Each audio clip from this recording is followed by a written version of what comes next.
کہ اتنی مشکلات ہیں, پرچے درج کیے جا رہے ہیں کہ پیچھے ہٹ جاؤں, یہ میری جنگ تھوڑی ہے سارے پاکستان کی جنگ ہے, میں کیوں مشکلات فیس کروں یا میں کیوں اتنے دباؤ میں رہوں.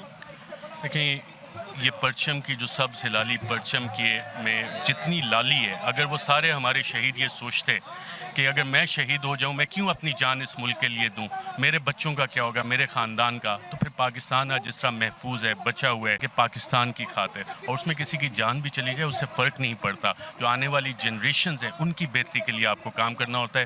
ڈرانے دھمکانے سے یہ تو کچھ بھی نہیں ہے. لائف تھریٹننگ سچویشن, جو آپ کے سر پہ گولی بندوق رکھ دی جائے, ایسے حالات میں آپ کڈنیپ بھی ہوتے رہے, گولیاں بھی آپ پہ چلتی رہی ہیں, آپ وہ لگ جاتے ہیں جس دن آپ کا آخری دن ہے, قبر میں جو رات ہے وہ آپ باہر نہیں گزار سکتے.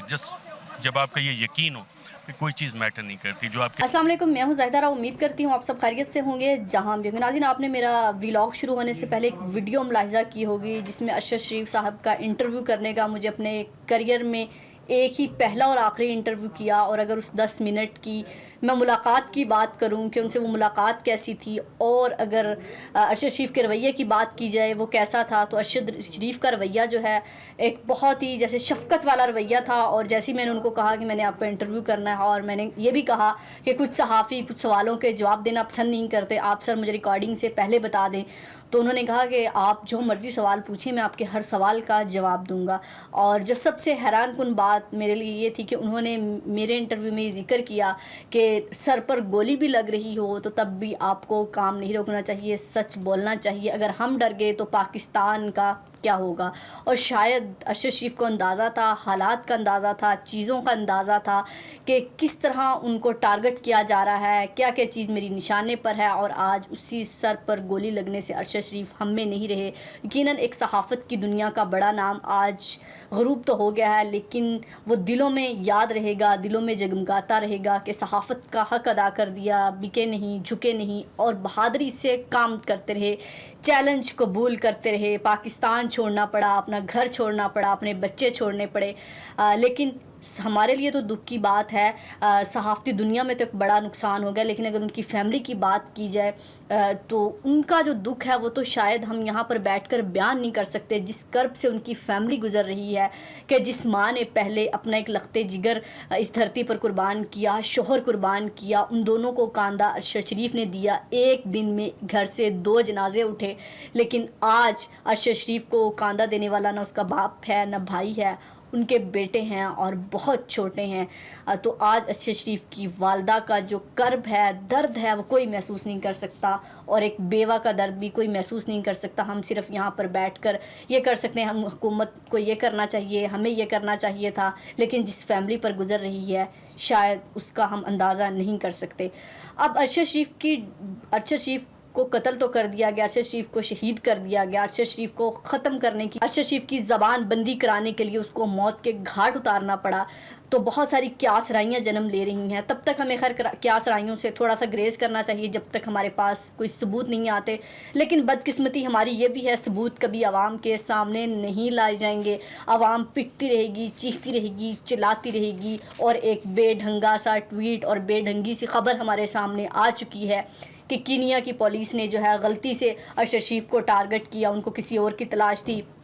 وہ گاڑی ایسی لگ رہی تھی جیسے وہ انہوں نے کہا کہ بچہ جو ہے ابھی اغوا ہوا تو اس کو تلاش کر رہے تھے. سوال یہ پیدا ہوتا ہے کہ ارشد شریف کی گاڑی کو غلطی سے گولی لگی ہے. سوال یہ پیدا ہوتا ہے ارشد شریف کو گولی لگی ہے تو ارشد شریف کی گاڑی کے ٹائر پر گولی ماری جاتی, ڈرائیور کو ماری جاتی, اگر کوئی ایسی, سب سے پہلے ارشد شریف کو ٹارگٹ کیا گیا. تو ٹارگٹ کرنا, اور بتایا جا رہا ہے کہ ٹارگٹ ہمارا ارشد شریف نہیں تھا, پاکستان کا صحافی نہیں تھا.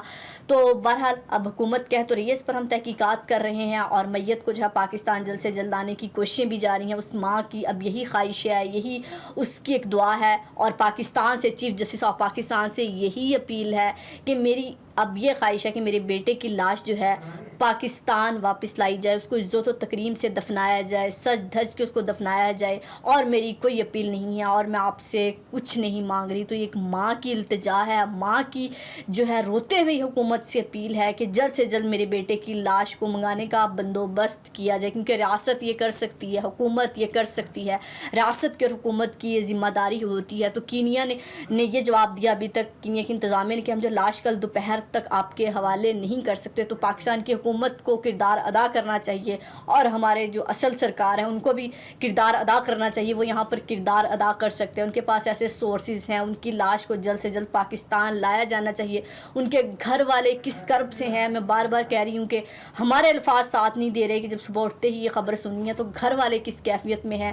میں خود ان کے گھر گئی ہوں, وہاں پہ کیمرہ اور اس طرح موبائل لے کے جانے کی اجازت نہیں تھی, باہر سے کوریج کی, اندر گئے ہیں اور ان کی فیملی کا جو حال ہے وہ بیان نہیں کر سکتے, ان کی والدہ کا, ان کی بیوی کا.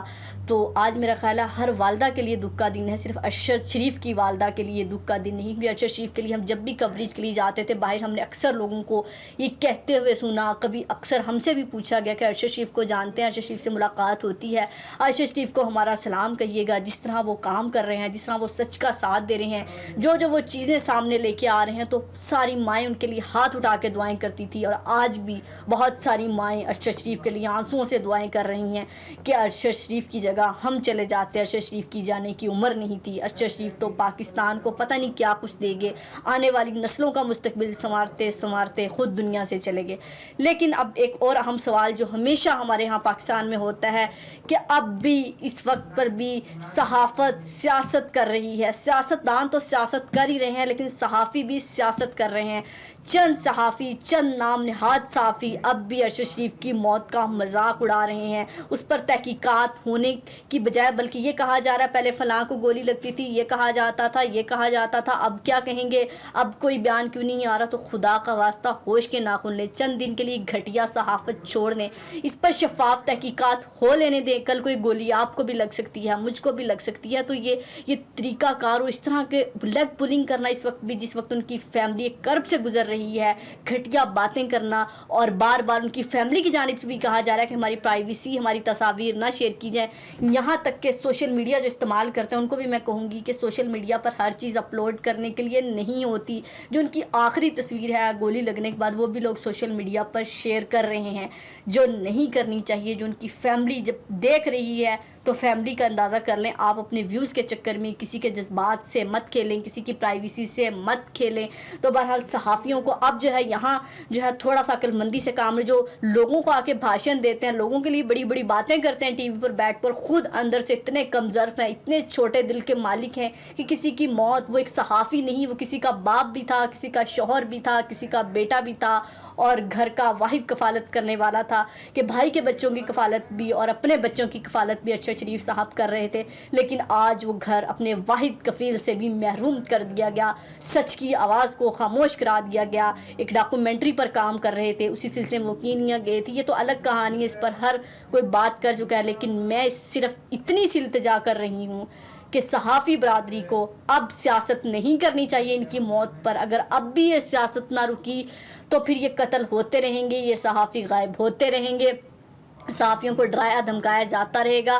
مقابلہ کیجئے, کمپٹیشن ہونا چاہیے, ہیلدی کمپٹیشن ہونا چاہیے, لیکن ایسا نہیں کہ آپ کسی کی موت کا بھی مذاق اڑائیں, اتنا گر جائیں اپنی سیاست میں. تو ارشد شریف کی موت کا مذاق اڑانے کو ارشد شریف کی موت کا مذاق اڑانے والوں کو اپنے گریبان میں جھانکنا چاہیے اور اپنے ٹویٹس پر, اپنی باتوں پر غور کرنا چاہیے. باقی ارشد شریف کی فیملی کے لیے بہت ساری دعائیں, بہت ساری نیک تمنائیں. اللہ ان کو صبر دے. صبر آنا بہت مشکل ہے. جو ان کا دکھ ہے, جو ان کا کرب ہے, جو ان کا زخم ہے, وہ گھاؤ بھرتے بھرتے ٹائم لگے گا. آج میں نے ان کے گھر کے باہر ان سینئر صحافیوں کو روتے ہوئے دیکھا جو شاید ہمیں لگتا تھا کہ اتنے مضبوط ہیں, اور ارشد شریف کی موت نے ان سب کو بھی توڑ دیا کہ واقعی ایک ایسا دکھ ہے اور ایسا ایک اچانک کوئی ان کا جو ہے خلاب پورا نہیں کر سکتا. ارشد شریف نے جو ہے پوری قوم کو اپنا مقروض کر دیا ہے. ہم کبھی بھی ارشد شریف کا قرض نہیں چکا سکیں گے. بس یہی اب دعا ہے کہ ارشد شریف کی فیملی کے ساتھ انصاف ہونا چاہیے اور تحقیقات ہونی چاہیے, سچ سامنے آنا چاہیے. ان بچوں کو اپنے باپ کے قاتلوں کا پتہ چلنا چاہیے. اگر نہ پتہ چلا پھر جو کیا سرائیاں ہو رہی ہیں, پھر کیا سرائیاں ہوتی رہیں گی, اسی طرح بات ہوتی رہے گی, پھر زبان بندی نہیں کرائی جا سکے گی. پھر کل کو کچھ اور ہوگا, اگر آپ نے وہ نہیں بھی کرایا ہوگا تو نام آپ کا ہی آئے گا. تو اس سے پہلے یہ جو گولیوں والی آگ ہے یہ آپ تک بھی پہنچے, اس سے پہلے گولیوں والی آگ آپ کے پاس بھی پہنچے اور بہت دیر ہو جائے, تو صحافی برادری کو خدا کا واسطہ ہے اس پیج پر ایک ہونے کی ضرورت ہے. صحافت میں سیاست اچھی لگتی ہے لیکن کسی کی موت پر سیاست کرنا یہ اچھی بات نہیں ہے. اور باقی حکومت پاکستان نے بھی اگر بیڑا اٹھایا ہے لاش لے کے آنے کا, تحقیقات کرانے کا, صرف باتیں نہیں ہونی چاہیے, انصاف بھی ملنا چاہیے, انصاف کے تقاضے تمام پورے ہونے چاہیے.